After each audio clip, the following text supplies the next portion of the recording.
সুপ্রিয় আইন শিক্ষার্থী ও জ্ঞান পিপাসু বন্ধুগণ, ইনফিনিটি ল হাউস ইউটিউব চ্যানেলে আপনাদের স্বাগতম। আমাদের আজকের কন্টেন্টের বিষয় সুনির্দিষ্ট প্রতিকার আইন 1877 এর ধারা 21 ক। ধারা 21 ক, বিক্রয়ের জন্য লিখিত চুক্তি সুনির্দিষ্টভাবে বলবৎযোগ্য নহে।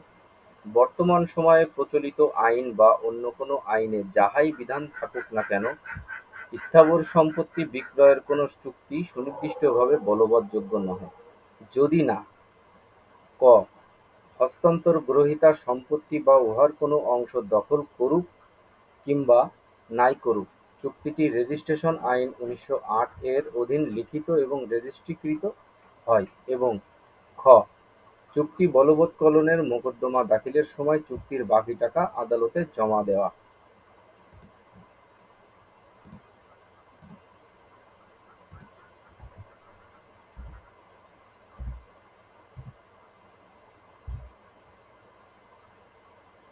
দুই সালের 27 নং আইন দ্বারা সন্নিবেশিত।